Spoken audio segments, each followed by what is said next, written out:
guys, welcome back to my channel. It's Books with BethX here, and as you can see, we're in a slightly different location this time. There's no bookshelves behind me, and that is all for a big reason. And I'm also wearing my glasses because I can't watch TV without them, and I don't know if anyone else is like this, but when you wear makeup and then put glasses on, it takes off your makeup. So we're wearing glasses here today. But today, as you can see by the title, we are doing a book haul video. So these are all books that I've purchased in the past few months, probably since early February-ish time. There's quite a few books here. I don't buy books that often, but all of these were ones that I was really excited to buy. And they've all got reasons behind them as well, which I will explain throughout this video. So the reason why we're in here, so this is my office / dressing room kind of. There's no drawers or anything in there, but I do my makeup there. I've got my desk there, which you can't see because they're on either side. But all my new in books live usually here, so I'm going to restock them on top of my Shakespeare books. So they're books that I've had for a very long time. I've had them since I was in secondary school, I believe, which I think my nan got me them for Christmas, which was cute. They're quite cute copies actually. I might have to show them off one day. They are a bit annotated though, from use throughout school and university, but yeah, normally I stack my new in ones on here and then I have an overflow here, which I will explain in a sec because you'll see the two books that are sitting in that overflow pile, because they definitely would not fit on this here on my Shakespeare stack. So let's begin, shall we? I'll stop rambling on and we'll have a look at the books I've purchased in the past few months. So the first order I did was basically because these two books, which I've not read the original series for yet, were, I believe they were £3 each on Amazon. So I ended up buying a whole load of other books as well on Amazon because they're all quite cheap. I think they're all around £5 or under. So that's what this first pile is. But the first two books that triggered the initial Amazon order are these two. And yes, I've not read Shadow and Bone yet, and I am going to, but I mean, I know I can read these without reading it, but I'd rather read Shadow and Bone first and then read these and then read, is it The Rule of Wolves duology after? But I just know I'm going to love them. I love the TV show, absolutely adore it. I know the TV show isn't exactly the same as the books, and I know that obviously it doesn't apply to these books just yet, but I am very excited to read these, and they were £3 each. Like, you can't go wrong with £3 each. I know it's Amazon and I shouldn't buy books from Amazon, but I did, and I'm sorry that that's what happened. So that's what triggered the first Amazon order. So there we go, they're back on their rightful spot where they normally live. So the next two books that I also bought in that same order were both non-fiction. So I'll start with 400 Souls by Keisha M. Blaine and Ibram X. Kendi. So I actually follow Keisha, I believe, on Twitter. And this book has been on my list for a while. So actually, when I was at university, I did English and history, but I tended to focus quite a lot on the American side of both. So I did American literature, I did American history and the history of slavery that in different years, which I think did 2 years of American literature. But for some reason, I don't know why, I've always been interested in American history, and I don't know if it's because of the whole history of slavery essentially and their race relations, and also because America is one of the biggest, well, they were one of the biggest economies in the world and everyone wanted to live there, but when you actually look into it, it's not so great. So this here is a collection of essays from 90 leading black voices. So it sounds quite interesting. It's a history of America from 1619 to 2019. And I wanted to brush up on my American history. This is quite a long book, there's quite a big bit on contributions and notes at the end, so maybe it's not too long. Yeah, we'll say around 380-ish pages, so relatively long compared to the other non-fiction I've got here. But it sounds so interesting, and I'd love to learn a bit more about more personal experiences rather than what historians have written. It's obviously very different when it's word of mouth directly from the people that lived it, rather than obviously a lot of white historians writing their history. So that's one of the non-fictions. The other is The Uninhabitable Earth by David Wallace Wells. Again, just another one that I want to learn more about. I want to learn more about the environment and climate change, and this one's actually quite short. I don't know if you can see. I'm trying to see how many pages it is. Again, this one has a lot of notes at the end. There's an afterword. 230 pages, so that won't take me long at all once I get to it. Maybe I'll read this in conjunction with an audiobook. if there's one available. But yeah, it's a story of the future, so this will be quite interesting to read and learn a bit more about what human actions is doing to the planet, basically. So yeah, I want to get round to this year. And the other reason for buying these two is that I wanted to read, I believe, 4 non-fiction this year. I've already done 2, and I'm almost done with 3, I think. So I'm actually smashing that goal thanks to audiobooks and also my Goodreads Choice Awards reading challenge that I've been doing, because I've read one from that as well. But these will help me smash that goal even further, so I can't wait to get to them. And the final book from that order was One of Us is Lying by Karen M. McManus. Now, at the moment, I have got this really weird interest in what I call rich kid murder mysteries. That is what I'm going to call the genre. I've obviously watched the Netflix series, of course, so I'm going to have to wait a while before I can read this so I can forget what happens in that. And they have just cancelled it. And they ended the final episode on a cliffhanger, of course. Why does Netflix do this? Honestly, the TV show is so good, I highly recommend it.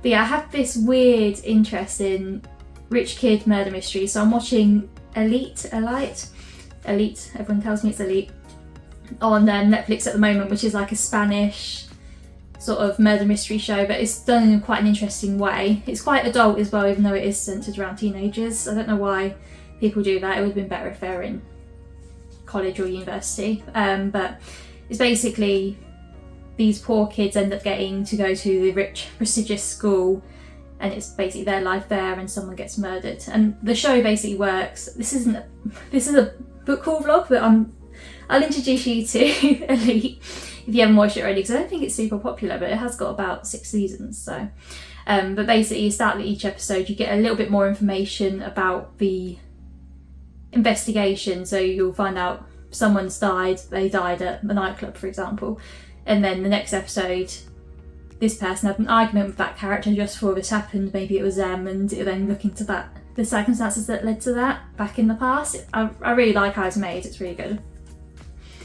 So because of that, I would like to read the book of One of Us is Lying, because I feel like it'll probably be quite different to the show, because I'm sure they miss things out. And yeah, as I say, I enjoyed the show, so this should be good. And there's a whole, is it 5 books? Yeah, I believe there's 5 books in the series, so yeah, even better. But this is basically, it sort of starts off as like a Breakfast Club style thing. That's another film you should watch if you haven't watched that. It's a really good film. So the show starts off with the popular girl, a nerdy type girl who's very into her schooling, the bad boy, essentially the one who's into selling drugs and all that sort of thing, and a jock, and this guy who keeps releasing information about the other kids, and they're all in detention. And the one that keeps releasing gossip and things about the other kids gets killed in the detention, and everyone thinks it's one of those 4 people in the detention hall. And it basically looks at who did it, basically, and was it one of them? Wasn't it one of them? Who was it if it wasn't one of them? Who was it if it was them? And they all don't know who it is themselves, so they obviously also judge within the group. Yeah, it's really good. I highly recommend watching the TV show. But yeah, I've got this to read, and I like the edges. It's red. It's very edges, and it's not too long either. 350 odd pages, so that won't take long either. So yeah, that's the end of the Amazon order. So the next book I bought was actually from someone who does a blind date with a book on TikTok. There's quite a few different companies. I can basically include a link somehow to my video on here if you want to see the person I bought my one from. And basically you choose the genre of book you want, you send them your Goodreads list so they don't send you a book that you've already read, and this is what I was sent. Within These Wicked Walls, which is by Lauren Blackwood, which is sort of like a Jane Eyre retelling. I really like Jane Eyre, so I'm happy about that. It's sort of like a fantasy retelling. The main character is an exorcist, but she couldn't get a job. She needed to find a patron and couldn't find a job, and then she ends up finding a handsome heir named Magnus and moves in with him, and I'm guessing he's like the Mr. Rochester type character, and I'm guessing they fall in love and things happen, and I'm guessing he probably has his own hidden wife which might be a bit of a spoiler for Jane Eyre, but who cares, it's been out for hundreds of years by this point. But yeah, I'm guessing they'll eventually fall in love and stuff will happen. So this sounds really interesting. I definitely want to get round to this as soon as possible, I believe. Yeah, it's really short, 330 pages. My one's a little bit dented, but that might have been me. But it's readable and it's really pretty. Oh, and the main character is black as well, so it's slightly different, slightly similar to Jane Eyre. So yeah, very excited to read this, and I was very chuffed with this choice. So, because I hadn't actually heard of this, I don't think it's very popular, although I have seen it starting to pop up on BookTok, and I don't know if it's people buying it from the works and places like that. But and it is Reese's YA book club pick, so probably more popular than I knew. But I don't look at any celebrity book club things, so. But yeah, this sounds really interesting, looking forward to this. So the next two I bought through Waterstones. So I pre-ordered Yellowface by R.F. Kuang, of course. I went for the Waterstones signed edition. It's the first time I've ever gone for a limited edition book, so super excited for that to come. I believe that'll be some point in May. But to get free delivery, I bought two other books, which they're both actually quite cheap, and both of them were ones that I really wanted to read relatively soon, especially one of them's going to be on my TBR for next month. But yeah, I picked up these two as well to get free delivery, because who else doesn't do that when you might as well save your money, even though I probably spent more than the delivery would cost, but whatever. So the first one that I chose was Kindred by Octavia E. Butler. This is the one I really want to get to really soon. In the past few years I've heard really good things about Octavia E. Butler, and I really want to get to some of her work. And this one especially really got my attention, again because of the American slavery angle, which we've got the books there, whatever it is.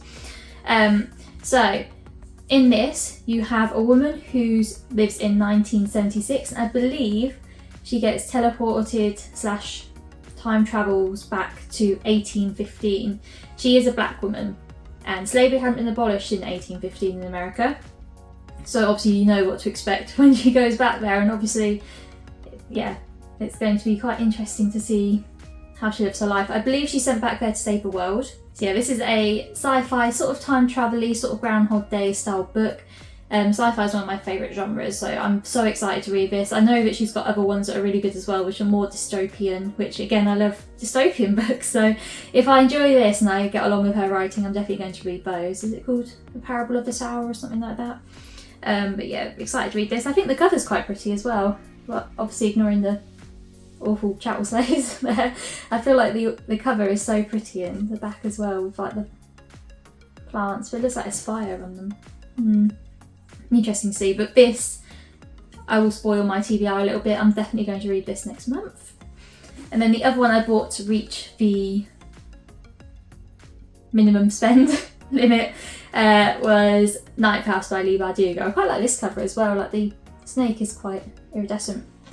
I know that the second one of this just came out, so I wanted to get to this relatively soon and then I can get to the second one.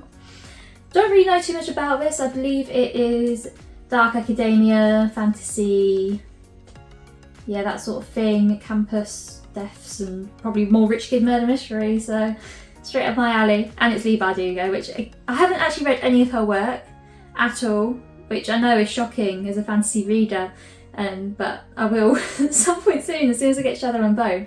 I will read all of her work and I'll just go smash through all of it. But yeah, I'm looking forward to this. And is it saying it's a duology? Not sure. But it is a duology at the moment, so it won't take me long to catch up on the series compared to Shadow and Bone, which is 3 books, 2 books, 2 books. So yeah, those are the two I bought from Waterstones, as well as Yellowface pre-order, which I will definitely be showing off on here, maybe on one of my vlogs when that arrives, because I'm going to be reading that straight away. Whatever I'm reading at that time is being put down and I'm going straight to Yellowface. So sorry, any other books I'm reading in May. I think I've got quite a few library holds due to come out. It'll become available in May, so that may cause some issues, but it's fine. Yellowface is a priority.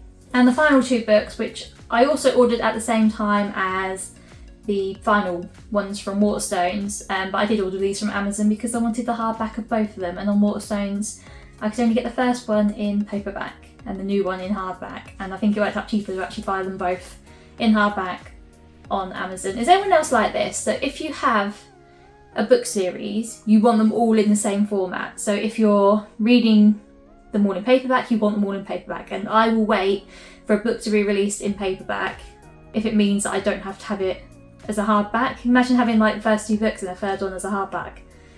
Doesn't work for me with my shelves. Although I did do that with the final Mistborn Era 2 book, which I kind of regret a little bit now, but yeah.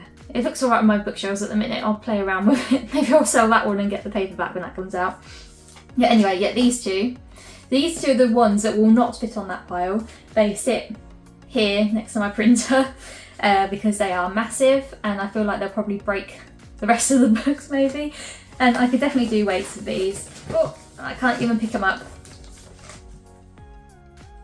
I know. I finally bought them and I haven't even read this one yet. I don't know how I avoided reading this one. Because I've heard wonderful, incredible things about this one, but this one's supposed to be even better. And again, this is a spoiler for my TBR. This is going to be the first book I'm going to read next month, and it's probably, to be fair, looking at the length of it, it's probably going to be the only book I read next month. But it is what it is.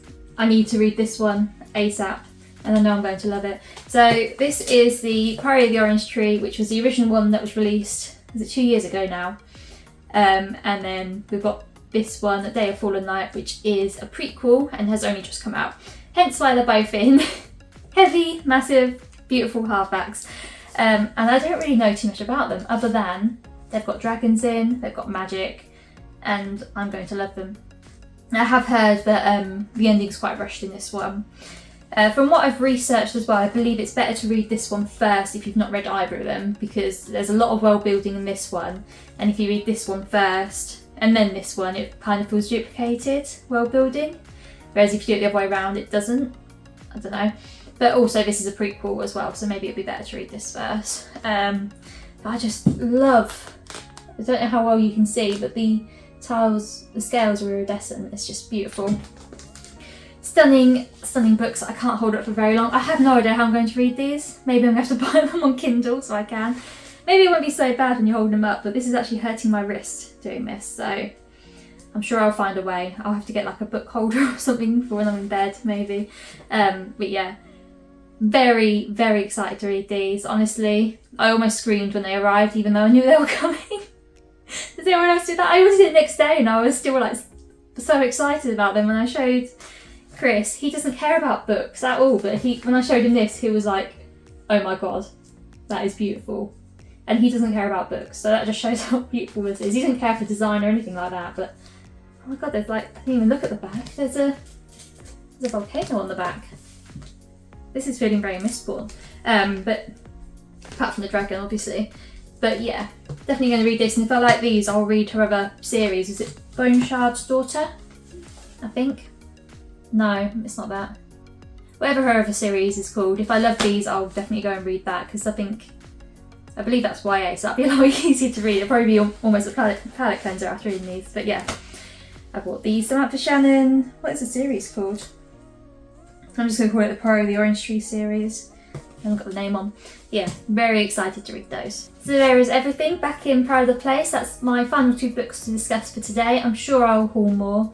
It is my birthday next month. Actually in less than 3 weeks now, which is very scary. I'm going to be 27. Which I don't feel. So maybe there will be a birthday haul or maybe a birthday vlog or something where I'll have more books. So make sure to look out for that if I do that. But yeah, thank you for watching. I hope you enjoyed. Let me know if you've read any of these. Let me know if I should push any of them up the priority list. You already know which 2 I'm planning on reading next month. With the length of that, I probably will only be able to read 2 books, but you never know, I might get lucky. I may have a quiet week where I can just sit there and read all week.